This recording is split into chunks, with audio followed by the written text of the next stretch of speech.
안녕하십니까. 불교학개론 1번에서 5번 제124회차 서유입니다. 지난 시간에는요, 우리가 경전과 가람의 향기 가운데서 불교 경전의 성립에서 부처님이 열반하시고 제1결집, 제2결집에 대해서 살펴보았고요. 오늘은 여러분들 3결집에서부터 살펴보는데요. 본론으로 들어가기 전에 합장들 하시고요. 무니금셋이요 처자군 제후역지 후세복이요 정문 성성지 니라나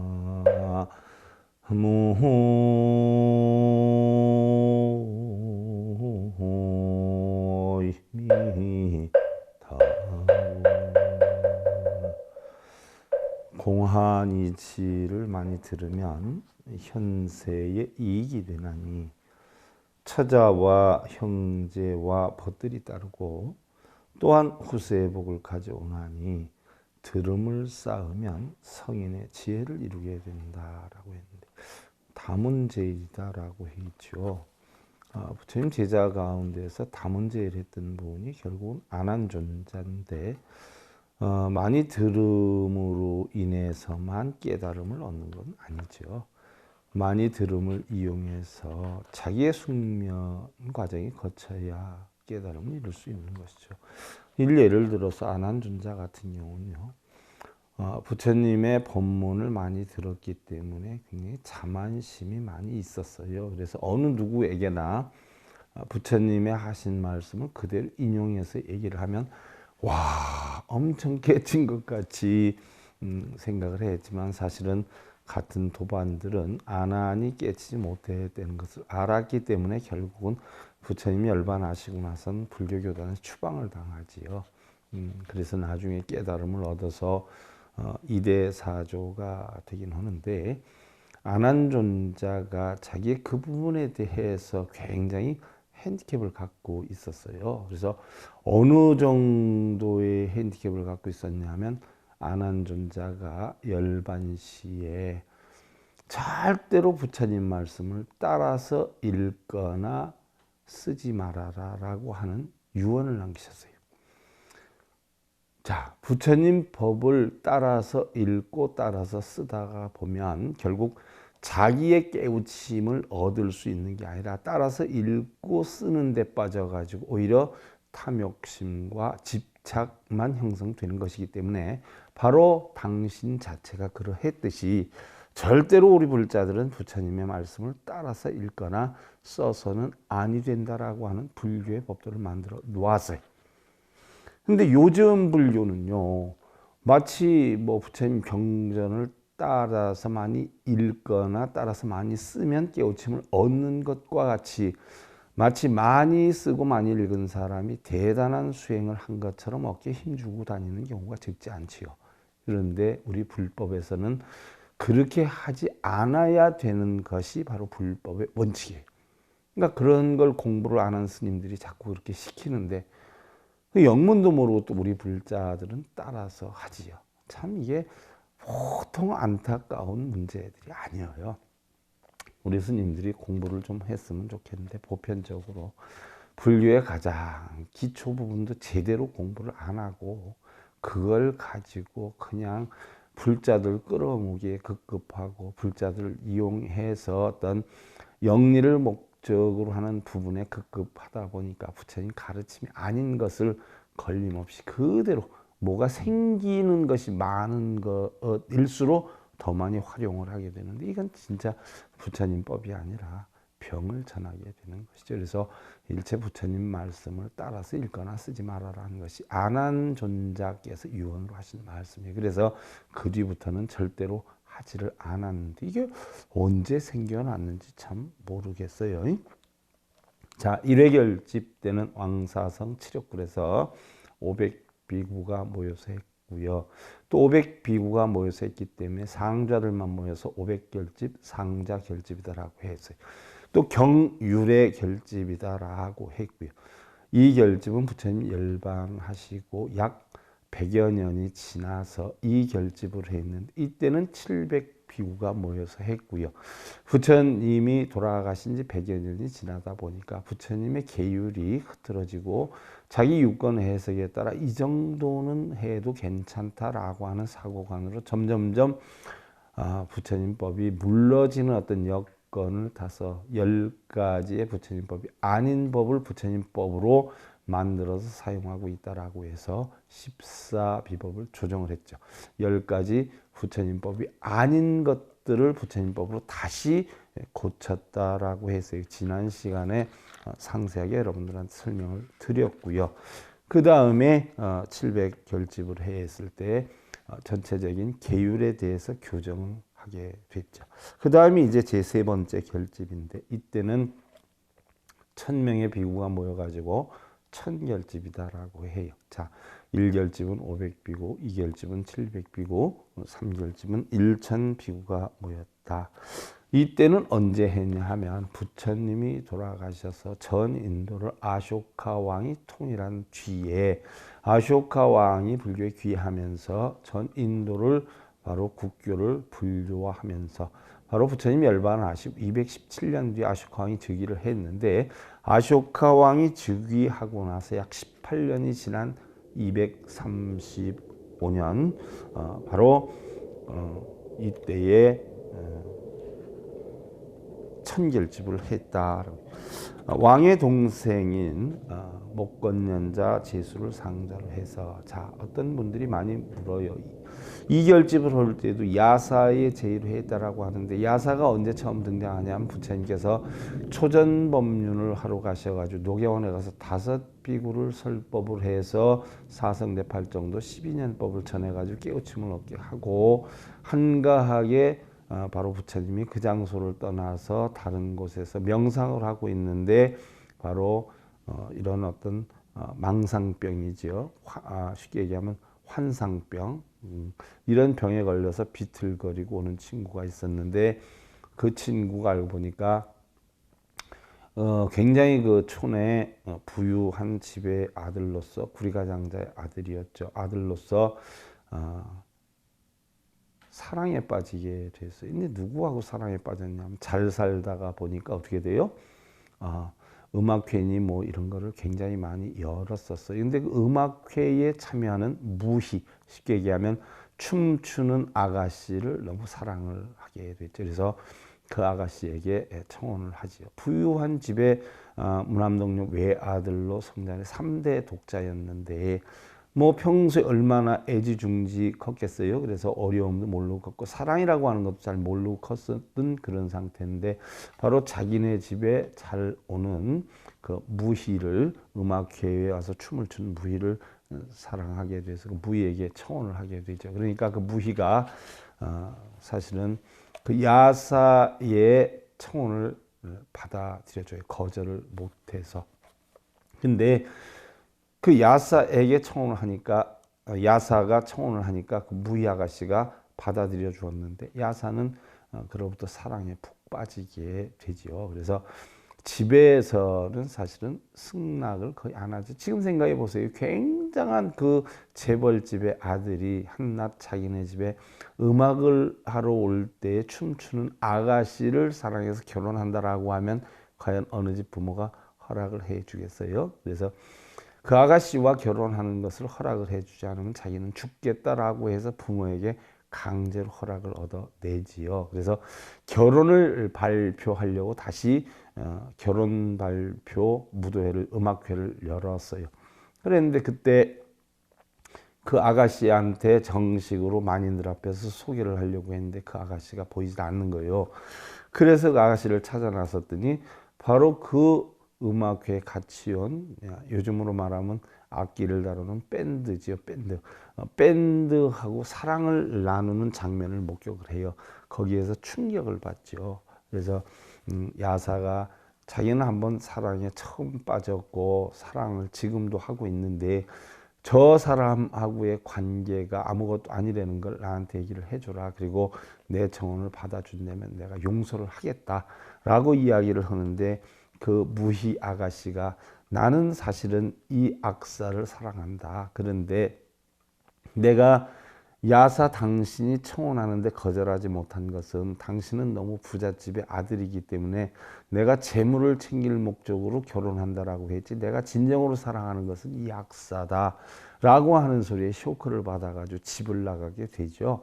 그러다가 이제 부처님을 만나게 돼요. 그래서 부처님이 거기에서도 고진멸도 사성제 8정도를 설해가지고 야사를 결국 귀의를 하게 하죠. 그래서 야사가 결국 출가를 하게 되는데 야사도 결국 부처님의 그런 공부를 해야 되겠다라고 부모한테 출가를 허락받고 가족들도 55명이나 가족 친지 친구들도 불가에 귀의하는 최초로 귀를 하죠. 5비구를 취한 일반 사람들이 불가에 귀를 하게 돼요. 그때 야사가 나왔는데 바로 야사스라고 하기도 하고 야사라고 하는데 이결집 할 때 부처님 돌아가서 100년 뒤에 그럼 야사가 살아 있었느냐 뭐 그럼 그 야사냐 이렇게 묻는 분들이 있어요. 근데 저도 그건 모르겠어요. 그런데 스님들의 이름이요 같은 이름이 굉장히 많지 않아요. 한 세대에도 뭐 법자로 들어가는 데다 아무거나 집어넣으면 스님 이름이 다 나오지 않아요? 제일 흔한 이름 아니에요? 그와 같이 세대를 바꿔놓고 보면 어떻게 돼요? 같은 이름의 사람들이 엄청 많죠. 그와 같이 삼결집에서도 왕의 동생인 바로 아쇼카 왕의 동생인 목건년자 제수라라고 했어요. 그러면 부처님 살아계실 때 부처님 제자였던 목건년이냐 이렇게 얘기하는 분이 있어요. 그건 저도 모르겠어요. 근데 모르긴 몰라도 235년이 지났다라고 하면 동명이인이다 이렇게 볼 수가 있죠. 그래서 아쇼카 왕의 동생인 목건년자 제수를 상자로 해서 1000비구를 모아가지고 파다리 푸드라성에서 법장을 확정을 했는데 이때 최초로 3장을 결집을 했어요. 그래서 경율론을 결집을 했어요. 다시 한번 중요하니까 1결집은 경과 율의 결집이에요. 2결집은 14비법을 조정했고 율의 교정을 봤어요. 그리고 3결집 때 최초로 경과 율과 논을 확정하게 됐어요. 그래서 최초의 3장 결집이었다. 이거 참고로 하시고 그 다음에 이제 4회 결집이다라고 했는데 4회 결집만 해도요 학설이 여러 가지로 나뉘어져요. 그 보편적으로 크게 2가지 학설로 나누어지는데 첫 번째 설은요 부처님 돌아가시고 나서 약 400년경 그래서 BC 86년경에 500보살 500아라한을 모아서 가전년 나한을 상좌로 해서 부처님의 법맥을 이은 분이죠. 가전연존자. 그래서 가전연경도 있지요. 우리가 성철 스님 101법문에서 이제 다음 시간 8정도 12년법 지나고 나면 가전연경에 대해서 공부를 할 건데 바로 그 가전연존자가 상자로 해서 마명보살을 상자로 하지요. 일반적으로 부처님 돌아가셔서 가장 훌륭한 부처님 법맥을 이은 사람을 얘기하면 마명보살이나 용수보살을 얘기하지 않아요. 가전연존자 못지 않죠. 그래서 가전연나한을 상자로 해서 마명보살을 상수로 해가지고 아비달마 비바소론 100만 개를 졌다라고 했어요. 이것을 일반적으로 우리는 파사론이다 이렇게 이야기를 해요. 아비달마 비바사론이 형성된 계기가 되지요. 아비달마 비바사론이다 하는 것은 여러분들 우리 불교 SIB 불교 교육대학 과정에서 대학원 과정 율장의 과정에 있는 거죠. 그래서 경사, 율사, 논사 과정에 율사에 해당이 되는 부분에 우리가 공부를 하게 돼요. 그래서 아비달마 비바사로는 설일체 유부의 근본 성전이다라고 설일체 유부다라고 하는 것은 부처님 열반하시고 나서 설산에서 계속 공부를 해왔던 수행자들의 근본 성전이고요. 설일체 유부다 하는 것은 소승 20부 중에 가장 뛰어났다라고 표현을 하지요. 또 성근본 설일체 유부, 살바다보, 설인보, 일론 선상좌부, 일체언부, 또 유부다라고 표현을 하기도 하고요. 또한 불묘로 300년경에 가다연니자가 세교리를 주장함에 대해서 구품의 상좌들이 설산에 있으면서 설산부를 주장함에 따라 설산부를 상좌부라고 표현을 하기도 해요. 부처님 열반하시고 나서 부처님이 설산에서 수행을 했었기 때문에 우리도 설산에서 수행을 해야 된다라고 해서 스님들이 설산에 수행을 했단 말이죠. 전부 스님들이기 때문에 윗상자 자리자자 해서 윗자리에 앉는 분들 또 설산에 수행했던 분들이다라고 해서 우리는 설산부다 표현을 하기도 하고요. 가다연니자를 중심으로 해가지고 한 팔을 이룬 것이 설일체 유부고요. 또 아공법유다라고 해서 3세 시류법체 항유라고 하는 뜻을 세워서 일체 만법을 5위 75법으로 나누었다라고 하고 대비바사론 또 발지론의 또 육정론 등은 설일체 유부의 교리를 서술한 것이고 구사론도 대부분이 교리를 밝히고 있다. 그래서 아비달마 비바사론이나 대비바사론이나 발지론이나 구사론 이런 것들은 여러분들 대학원 과정에서 공부를 하게 되어 있어요. 이런 것이 1설이고요. 그 다음에 제2설이 부처님 돌아가시고 약 400년경에 건다라국에서 세우가 상수가 되고 500나원을 집합을 해서 오바제륵롯 10만 송을 지어서 경장을 해석하고 바나야와 아비달마 비바사론 각각 10만 송을 지어서 율장과 논장을 해석을 하고 모두 30만 송을 편집했다라고 하고 있지요. 경율론의 결집이에요. 이 두 가지 학설이 있어요. 그래서 아비달마 비바사론은 결국 사결집에 의해서 형성이 된 것이다. 설일체 유부의 모든 경전이다 라고 여러분들 참고로 하시면 되고요. 그 다음에 이제 제5회 결집. 이때서부터는 바로 상좌부와 일반적으로 대중부가 나뉘어지게 됐죠. 그래서 대중부가 나뉘어져서 부처님 돌아와서 아쇼카 왕 이후에 상좌부와 대중부, 상좌부는 스님들 위주로 했고 대중부는 일반인들 위주로 해 있어요. 이때 일어나게 된 운동이 바로 대승불교 운동이죠. 그래서 상좌부는 부처님 법대로 공부를 한 스님들의 법이다. 이것을 오리지널 우리는 불교다라고 해서 소승부다 이렇게 하고, 그 다음에 누구든지 그렇게 공부를 해서 깨우침을 얻기는 힘드니까 바로 부처님이 열반하셨던 스투파, 그러니까 무덤이지요. 일종의 부처님의 유고를 처음엔 근본 10탑으로 나눴다가 원래는 근본 8탑이에요. 부처님 사리가 분골 쇄신사리 아니에요. 흔히들 여러분들 사리하면 구슬 같은 모양이 있는 걸 사리인 줄 아는데 부처님은 작신 뼈를 가루로 빻은 분골 쇄신사리. 그래서 어대 정멸보궁에 있는 게 부처님의 진신사리다라고 하는데 그건 샤가모니 부처님의 진신사리가 아니라 후세에 만들어진 거지요. 부처님의 진신사리는 없어요. 이런 요즘 부처님 진신사리 친견법회 하는 건 대략 1000년 전에서 1400년 전에 스님 몸에서 나왔던 일반 스님들 몸에 나왔던 사리들을 틀림없이 그분들은 깨친 분이다라고 해서 깨친 분이기 때문에 부처님의 진신사리라고 하는 것이지 서가모니 부처님의 진신사리는 없습니다. 분골 쇄신사리.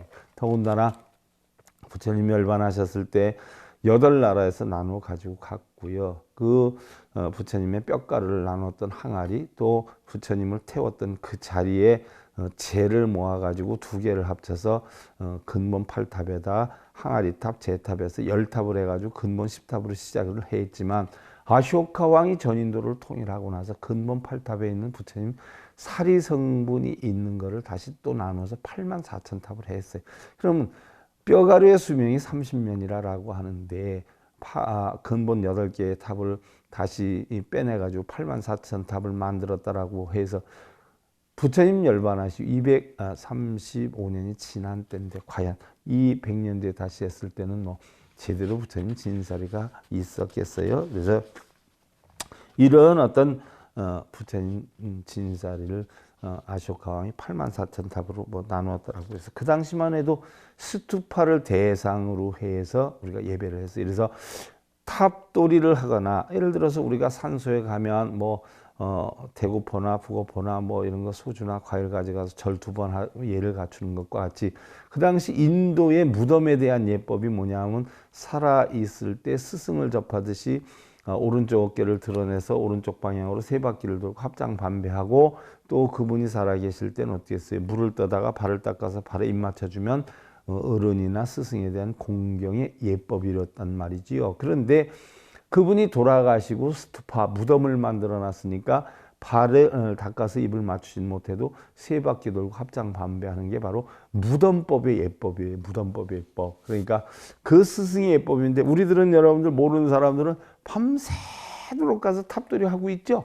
응? 무덤에 가서 일종의 탑은 무덤인데 가가지고 3바퀴 돌고 합장 반배하면 그게 바로 그 어른에 대한 돌아가신 분에 대한 예의란 말이죠. 그래서 그 당시만 했어도 탑돌이를 하거나 아니면 나무아미타불을 진심으로 한 번만 하면 극락왕생한다, 소원성취한다. 그러니까 얼마나 쉬워요. 불법 공부를 하나도 안 해도 불법 공부를 해서 깨달음을 얻는 거나 같은 능력이 복락이 형성이 된다. 탑돌이 한 번에 나무아미타불 한 번만 하면 된다. 하물며 나무아미타불을 우리가 계속하면 끊임없이 원성치가 된다라고 하면서 일어난 운동이 대승불교 운동이에요. 그래서 소승불교인 학생들은 부처님법을 바르게 공부한 스님들은 대중불교를 그걸 대중불교라고 그러죠.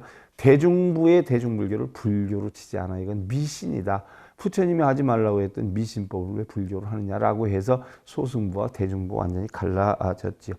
이때의 대중부에서 가만히 생각하니까 또 그런 것도 걷네. 그러면 부처님의 가르침은 실천행을 하라라고 했는데 우리는 다른 사람한테 실천행을 해야 되겠다. 배고픈 사람 밥도 주고 힘들어하는 사람 다리가 되어주고 또 무거운 짐도 들어주고 우리는 이렇게 착한 행위를 하면 이게 부처님 가르침 아니냐라고 해서 그런 사람들끼리 또 대중부에서 떨어져 나갔어요.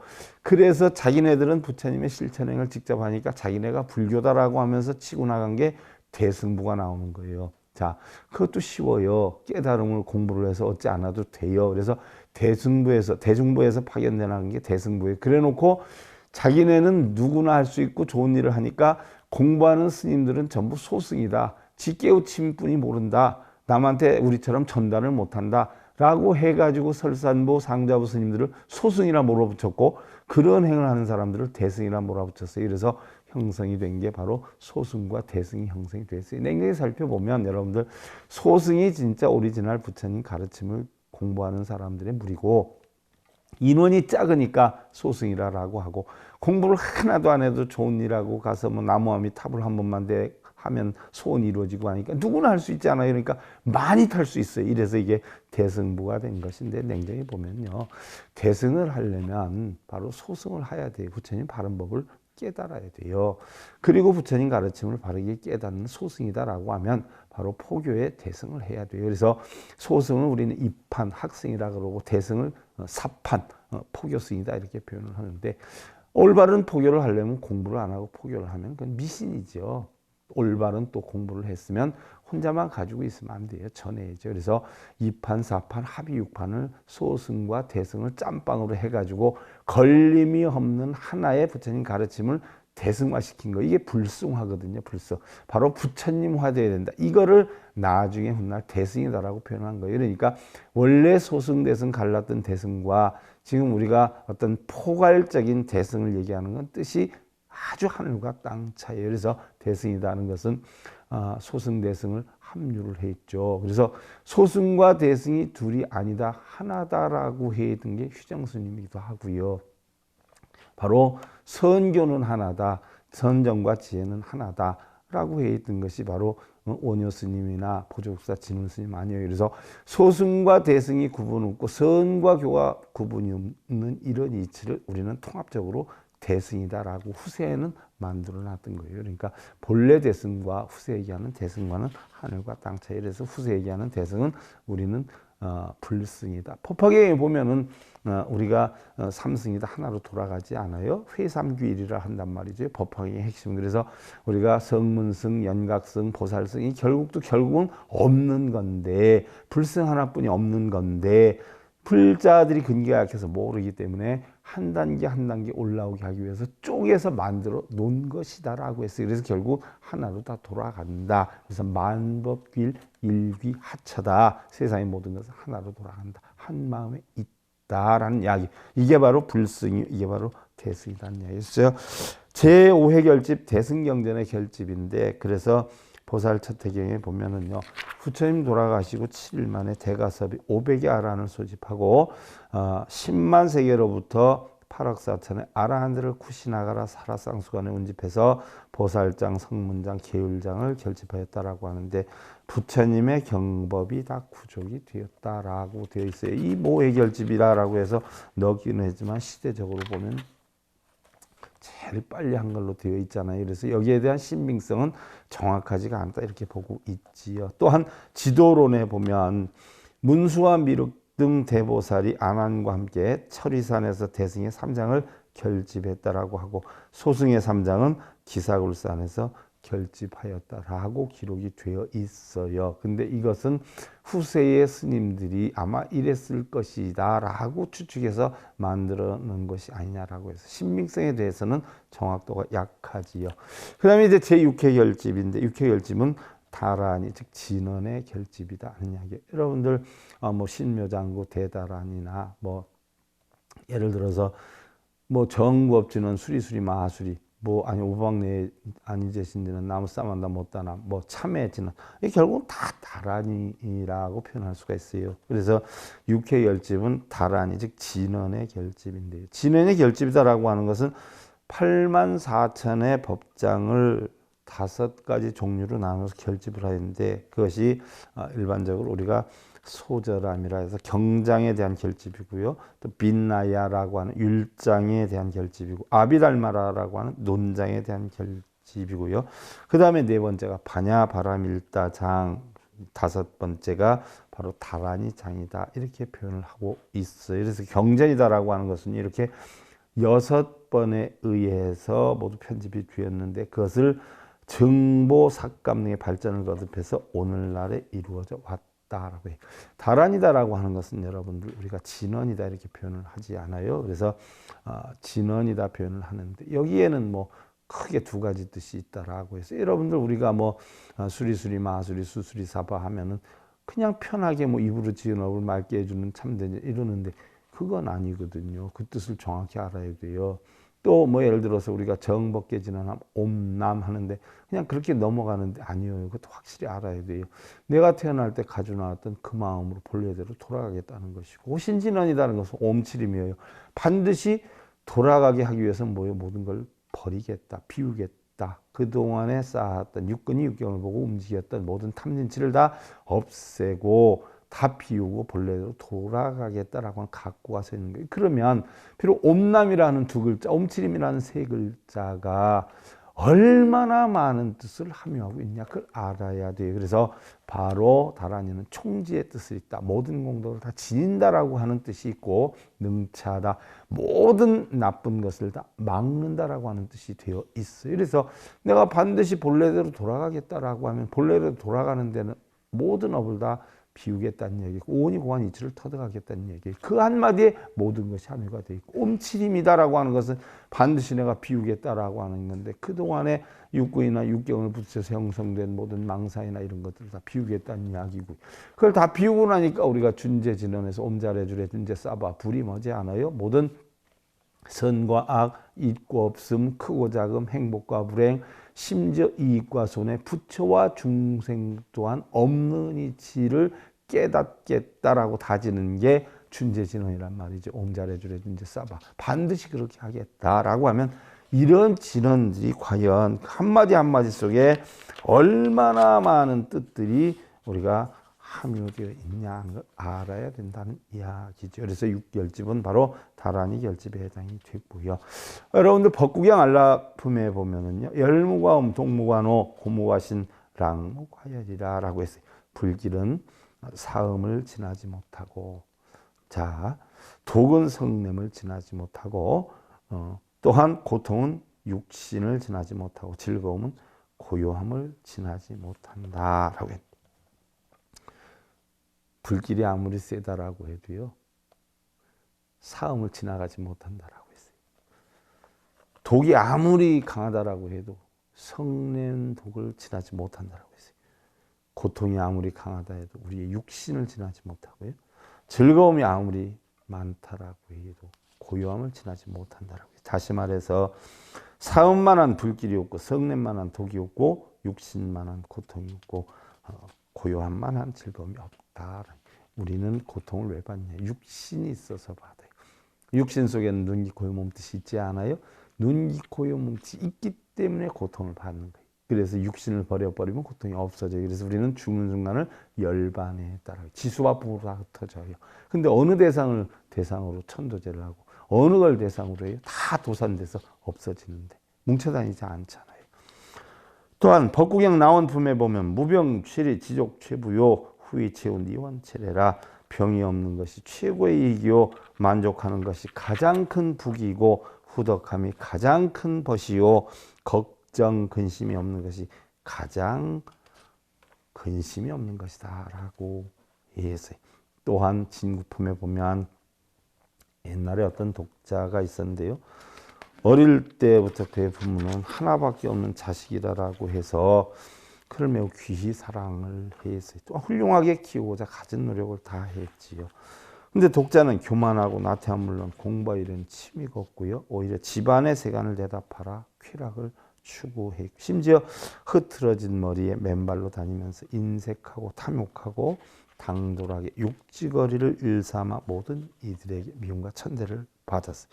온 마을 사람들은 그 아이를 못된 놈이라 생각하고 아무도 말이나 행동으로 가까이 하려 하지 않자 독자는 자신의 몸으로 생각하지 않고 사람들이 자기를 사람 취급하지 않는다고 원망을 하면서 부모에게 왜 자기를 이렇게 낳았냐고 원망을 하고 스승에게는 왜 자기를 올바로 가지 못했는가를 따지게 됐어요. 여러분들 가만히 생각해 봐. 왜 우리 신랑이 나한테 사랑스럽게 안 해주고 욕만 하고 야단만 치는지, 왜 우리 아내가 나한테 욕만 하는지 바가지만 생각해 봐. 가슴에 손을 얹고 자기가 한 거는 생각 안 하고 상대방한테만 원망하는 경우에 사람들이 너무 많아요. 그래서 우리 불교가 그랬지 뭐요. 너를 보지 말고 자신을 봐라. 그래서 선방에 들어간 입구에 조고 가까서 써놓은 것은요. 자신의 발밑을 살펴보라는 거예요. 남을 보지 마라. 자신만 봐라는 얘기예요. 자신이 얼마나 잘못하고 있는지도 모르면서 상대방 원망만 꼭 그 짱난 거예요. 조상이나 신들에게는 왜 자신에게만 복을 주지 않냐고 한탄을 하고 그러던 어느 날 그 독자에는 부처님이 원래 대단하다는 소리를 듣고 차라리 내가 부처님을 섬기고 많은 복을 얻는 것이 낫겠다 싶어가지고 부처님께 나가 예배하고 살았어요. 부처님이시여 부처님의 도는 한량이 없고 모든 원을 다 들어주신다 하니 제가 제자 되기를 원합니다. 허락해 주십시오. 그러자 부처님은 그래 네가 만약 도를 구하고자 한다면 먼저 그 행위 청정해야 할 것이오늘 그 속된 때를 가진 그대로 우리 도에 들어오려 하는구나. 차라리 집에 돌아가서 효도로 부모님을 섬기고 스승의 교훈을 외워 공부에 열중하고 부지런히 힘써 부자가 되어 근심이 없게 하고 예로 몸을 다루어서 잘못을 저지르지 말고 목욕하고 깨끗한 옷을 입고 말과 행동을 삼가며 마음을 바로잡아서 남이 칭찬하고 사모하는 마음을 가져야 도를 닦을 수 있느냐. 이게 바로 도요요. 도로함이 타볼 뭔보살 이게 도가 아니요. 이게 바로 도요. 그리고 부처님 다시 계속으로 말씀을 해 있어요. 글을 읽지 않는 것은 입에 떼요. 부지런하지 않는 것은 집에 떼며 장엄하지 않는 것은 얼굴에 떼고 방이라는 것은 일에 떼니라. 인색한 것은 보시에 떼요. 선하지 않는 것은 바로 행에 떼이며 이승에서나 저승에서나 나쁜 법은 언제나 때가 되느니라. 이 세상에 어떤 때 가운데 어리석음보다 더한 때가 없나니 공부하는 사람은 악을 버리고 항상 이 때가 없도록 할 것이니라. 자, 우리는 보편적으로 절에 다닌다라고 해서 그것도 큰 절이나 큰 스님이 계신 절이라고 해서 무엇을 엄청이나 많이 얻을 수 있는 것처럼 생각하는 경우가 적지 않아요. 아무리 진수성찬을 차려 놓아도 본인이 먹지 않으면 아무 소용이 없는 것과 같고, 아무리 큰 도서관에 간다 하더라도 자신이 공부를 하지 않으면 아무짝에 소용이 없어요. 올바른 불법을 전해받지 못하거나 스스로 깨우치지 않으면 아무리 큰 절, 아무리 큰 스님 안다라고 해도 아무짝에 소용이 없어요. 금강경을 1000번을 읽으면 어떻고 10,000번을 쓰면 어떻고 절을 몇십만 배를 해도 아무짝에도 소용이 없어요. 자기 마음속에 깨달음이 없다면 결국 하루 종일 10년, 100년을 국 속에서 국을 푸는 국자가 국맛을 모르는 것처럼 불법에 대해서 아무것도 모르는 건 하나의 돌멩이에 지나지 않는다는 걸 명심해야 돼요. 합장들 하시고요. 욕득 아는 일이여 당사다 문자 일어나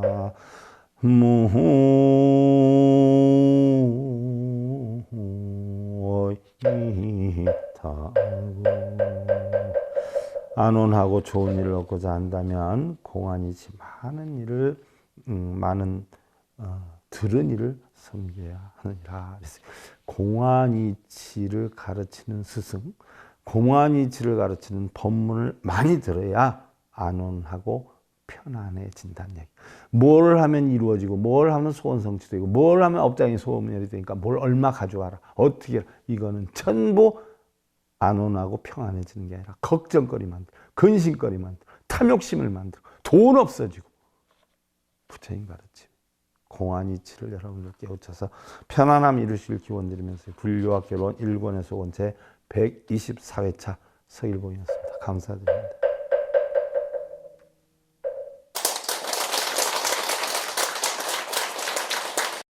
행복으로 가는 징검다리에 서길봉 스님이 여러분들을 초대합니다.